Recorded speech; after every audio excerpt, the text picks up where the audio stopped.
Hello guys, welcome back to Shikshalytics. আশা করি তোমরা সবাই ভালোই আছো। আমি অমিত, আর আমরা আজকে শিখবো এক্সেলে একটা ম্যাজিক্যাল ফর্মুলা যেটা অনেকটা টাইম সেভিং করে তোমাদের। ওকে, লাইক দেখো আমার কাছে এই একটা কারেন্ট শিট আছে, ডেটা আছে, যার মধ্যে দেখো ID name, current time, current date আর কন্ট্যাক্ট নাম্বার আছে।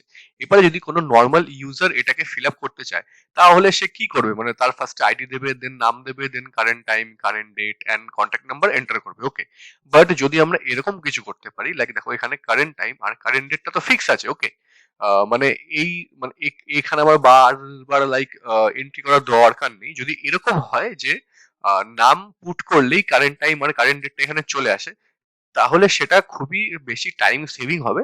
আর সেই টাস্কটা দেখলে তোমার যে বস থাকবে বা যাকে দিয়ে তুমি সেটা ফিল আপ করছো, সেও খুব বেশি ইমপ্রেস হবে। দেখো আমি এটা দেখনি, লাইক আমার কাছে, আমি সাপোজ এখানে একটা আইডি দিলাম লাইক ওয়ান, দেন আমি কিছু একটা নাম টাইপ করলাম, সাপোজ এক্স ওয়াই জেড। এবারে যখনই আমি ট্যাব কি প্রেস করব, দেখো এই কারেন্ট টাইম আর কারেন্ট ডেটটা অটোমেটিক ফিল হয়ে এটা কন্ট্যাক্ট নাম্বারে কিন্তু জাম্প হয়ে গেল। দেন এখানে তুমি যাই হোক তার কন্ট্যাক্ট নাম্বার সে করতে পারবে। দেখো আরেকবার আমি আমি দেখাই। সাপোজ দেখো আমি এবিসি করলাম, করে যেই যখনই, দাও আগে আইডি দিয়ে নি, suppose two ID, then ABC হলো।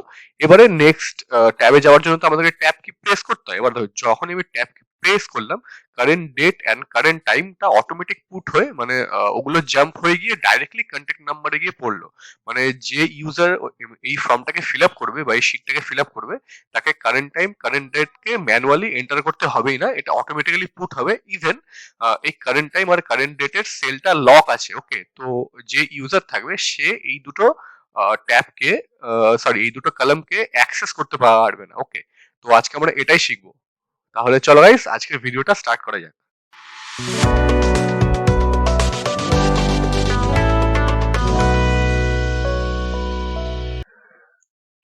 তাহলে গাইস, এখানে আমাদের ফার্স্টে করতে কি হবে, আমরা কি করব দেখো, এই যে কারেন্ট টাইম আর কারেন্ট ডেট আছে, এগুলোকে আমরা নেম যে সেলটা থাকবে তার উপরে আমরা ডিপেন্ড করে দেবো। ওকে, লাইক আমরা যখনই কোনো এখানে কোনো নাম এন্ট্রি হবে, তার পরিপ্রেক্ষিতে কারেন্ট টাইম এন্ড কারেন্ট ডেটটা পুট হবে। ঠিক আছে, আর সেটা এমনই পুট হবে সেটা যাতে চেঞ্জ না হয়।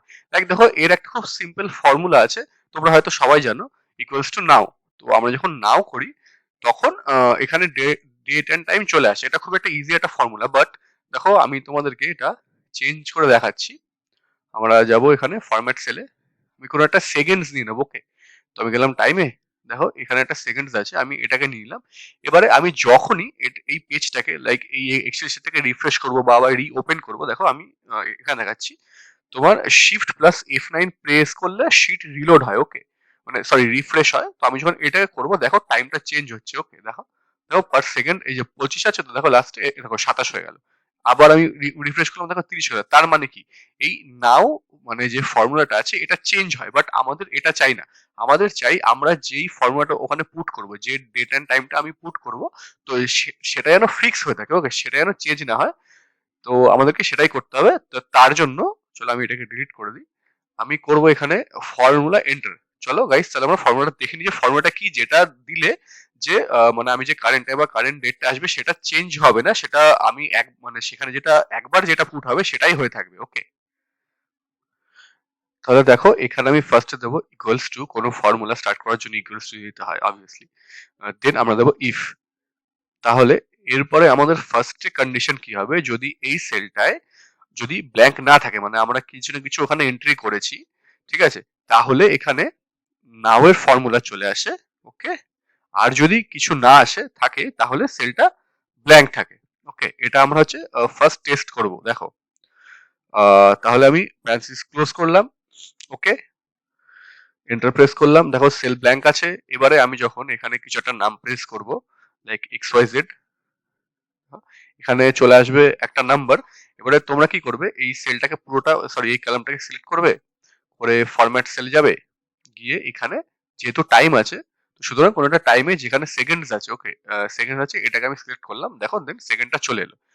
বাট দেখো এই যে ফর্মুলাটা এখানে আমি লিখেছি, এটাও কিন্তু সেম নাও ফর্মুলার মতোই। দেখো আমি যদি শিফট, ওকে, শিফট F9 মানে যদি রিফ্রেশ করি ওয়ার্কবুকটাকে, দেন দেখো এটা কিন্তু চেঞ্জ হচ্ছে। দেখো, ওকে, বাট এটা তো আমাদের চাই না। আমাদের কি চাই, আমাদের চাই হচ্ছে আমরা যে কারেন্ট টাইমটাকে এখানে পুট করব বা কারেন্ট ডেটটাকে আমরা পুট করব, তার জন্য সেটার ভ্যালু যেন ফিক্স থাকে অল টাইম। ওকে, তো তার জন্য আমাদেরকে এই ফর্মুলাটাকে একটু টুইক করতে হবে, একটু ইমপ্রুভ করতে হবে। তো তার জন্য আমরা কি করব, আমরা দেখো ফার্স্টে যাব ফাইলে। ওকে, দেন দেখো এখান থেকে যে অপশনস আছে একদম লাস্টে সেটা ক্লিক করব। করে দেখো এখানে ফর্মুলাস বলে একটা ট্যাব আছে, সেখানে গেলাম, গিয়ে দেখো এখানে এই যে ইরিটেটিভ এনেবল ইরিটেটিভ ক্যালকুলেশন আছে, এটাকে দেখো এটাকে আমরা অন করে রাখবো অল টাইম। ঠিক আছে, তো তো আমরা করলাম ওকে। এবারে এটা দিয়ে কি হয়, মানে এই ইরিটেটিভ ক্যালকুলেশন অন করলে কি হয়, লাইক আমরা ফর্মুলা বা ফাংশন এন্টার করছি হচ্ছে এই সেলটাতে। ওকে, এবারে ইরিটেটিভ ক্যালকুলেশন অন করলে তুমি এই যেই সেলে লাইক ফর্মুলা বা ফাংশন এন্টার করবে সেই সেলেরও রেফারেন্স তুমি এখানে মানে পুট করতে পারবে। ওকে, আর সেই অপশনটা যদি অন না থাকে দেন মানে আমরা যে সেলে ফর্মুলাটা অ্যাপ্লাই করি সেই সেলের রেফারেন্স কিন্তু আমরা দিতে পারি না। ওটা করার জন্য আমাদেরকে ওই অপশনটাকে অন করতে হয়। ওকে, এরপরে আমরা এই ফর্মুলাটায় দেখো ডাবল ক্লিক করলাম, দেন আমরা ফর্মুলাটাকে আপগ্রেড করব। ওকে, তাহলে আমি নাও অবধি আমি ডিলিট করলাম। করে এবারে আমি এখানে আরেকটা কন্ডিশন অ্যাড করব, যে যদি ইফ, ওকে, এই দেখো এই ফর্মুলাটা কোন ট্যাবে আছে, দেখো D3। ওকে, তো যদি D3 ট্যাবে এ চেক করবে যে কিছু লেখা আছে কিনা। ওকে, যদি কিছু লেখা থাকে তাহলে সেটাই চলে আসুক। ওকে, আর যদি কিছু লেখা না থাক D3 তে, ওকে, D3 তে, তাহলে নাওয়ের ফর্মুলাটা চলে আসুক। ঠিক আছে, এটা হচ্ছে আমার ফর্মুলা। আমি প্যারেন্থেসিস ক্লোজ করলাম, দেন ফার্স্টের যে ইফটা আমি অন করেছিলাম ওটার জন্য আমি আরেকটা প্যারেন্থেসিস ক্লোজ করলাম, দেন আমার লাস্ট হবে দেখো ভ্যালু ইফ ফলস, তাহলে ব্ল্যাঙ্ক আসুক। ওকে, এন্টার করলাম, দেখো চলে এলো। এবারে দেখো এবারে ঠিক টাইম চলে এলো। ওকে, এবারে আমি এটাকে যদি রিফ্রেশ করি, এ দেখো লাইক শিফট F9। ওকে, দেখো দেন এটা আর চেঞ্জ হবে না, এটা তাহলে ফিক্স হয়ে গেল। এটাই হচ্ছে ফর্মুলা।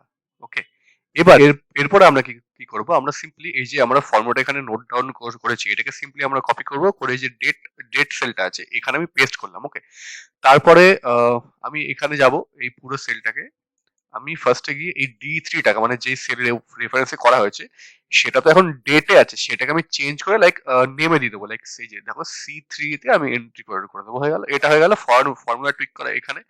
দেন আমি পুরো কলামটাকে সিলেক্ট করলাম, আমার হচ্ছে ফরম্যাট সেলে। এবার এখান থেকে আমি একটা ডেট সিলেক্ট করে নেবো, লাইক আমি যদি এই ডেটটা দিতে চাই তাহলে এই ডেটটা এখানে চলে এলো। এই হয়ে গেল কাজ। এবারে আমরা এই পুরো ফর্মুলাটাকে তোমরা যত অব্দি চাও ড্র্যাগ করতে পারো, আমি এই অবধি করলাম। ওকে, এবার এখানে দেখো স্যাটারডে জানুয়ারি 2000 আছে, কারণ এটা আমি পরে এন্ট্রি করলাম। আমি যখনই দেখো এটাকে ডিলিট করবো করে দেখো আমি এখানে একটা নতুন এন্ট্রি করলাম আমার XYZ সাপোজ। দেখো এখানে current data and current time এখানে চলে এলো এক্স্যাক্টলি। আর সেটা আমি যদি এখন লাইক রিফ্রেশও করি F9, দেখো দেন এগুলো চেঞ্জ হচ্ছে না। এটাই হয়ে গেল আমার ফর্মুলা। তো এবারে আমাদের নেক্সট স্টেপ কি, আমাদেরকে এই দুটো সেলকে লক করতে হবে। ওকে, যাতে ওই আমি ফার্স্টে দেখিয়েছিলাম যে ট্যাব এন্টার করলে এই দুটো সেল যে ইউজার থাকবে সে অ্যাক্সেসই না করতে পারে, এই দুটো সেল অটোমেটিক্যালি আপডেট হয়ে যায়। তো তার জন্য আমাদেরকে কি করতে হবে, আমরা ফার্স্টে যে কোনো একটা সেল সিলেক্ট করলাম, করে আমি কন্ট্রোল A প্রেস করে পুরো আমার যে টেবিল ফরম্যাটটা ছিল সেটাকে আমি মানে কন্ট্রোল A দিয়ে সিলেক্ট করে নিলাম। ওকে, দেন আমাদের কি কি করতে হবে, সেই কন্ট্রোল কিটা প্রেস করে রাখবে, করে এই যে DRE মানে যে কারেন্ট ডেটা টাইমের সেলটা আছে এটাকে আমরা আনসিলেক্ট করলাম। ওকে, করার পরে সিম্পলি আমরা যাব, এই দেখো হোম ট্যাবের মধ্যে ফরম্যাট যে অপশনটা, দেখো ফরম্যাট, এখানে আমি ক্লিক করলাম, করে এই যে লক সেল আছে এটার মধ্যে থেকে টিক আমরা তুলে দিলাম। ওকে, হয়ে গেল, শুধু এইটুখানি কাজ করার ছিল। এবারে সেম আমরা যাবো হোম ট্যাবে, গিয়ে দেখবে ফরম্যাটের মধ্যে প্রোটেক্ট শিট আছে।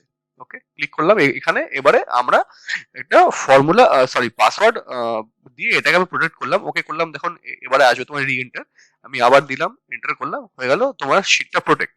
এবারে দেখো আমি যখনই এটাকে ডিলিট করব, করার পরে নতুন কিছু একটা এন্ট্রি করব, করে আমি যখনই ট্যাব এন্টার করব, দেখো এই দুটো কিন্তু অটোমেটিক্যালি পুট হয়ে একেবারে আমার যে সেল সিলেকশনটা সেটা একেবারে কন্ট্যাক্ট নাম্বারে চলে যাচ্ছে। DRE-টা পুরোপুরি প্রোটেক্ট অ্যান্ড লক হয়ে গেছে। ঠিক আছে, এটাকে যে এন্ড ইউজার থাকবে সে এই দুটো লাইক কলামকে অ্যাক্সেস করতে পারবে না। দেখো আমি আরেকটা সেলে দেখাচ্ছি, ABC আমি করলাম, ট্যাব নিলাম, দেখো। ওকে, এবারে যখন আমি এটাকে লাইক রিফ্রেশ করছি, দেখো F9 দিয়ে, তখন কিন্তু এটা চেঞ্জ হচ্ছে না। তো গাইজ, আশা করি এই ভিডিওটা দেখে তোমরা কিছু শিখতে পারলে। খুবই ইজি একটা ওয়ে আর খুবই এফিশিয়েন্ট একটা ওয়ে, লাইক তোমার বস বা তুমি যাকে দিয়ে এটাকে শিটটাকে মানে ফিল করাবে সে খুবই ইমপ্রেস হবে এটা দেখে। ঠিক আছে, তা আজকের জন্য এইটুকুনি থাক। আহ, যদি তোমাদের ভিডিওটা ভালো ভালো লেগে থাকে তাহলে please like comment share and subscribe করো। তোমাদের যারা কালিগ আছে, বন্ধু বান্ধব আছে, যাদের এটা জানার দরকার তাদের সাথে শেয়ার করো। আর গাইজ, সাপোর্ট করো। Thank you, have a great day and have a very very happy new year. Thank you guys.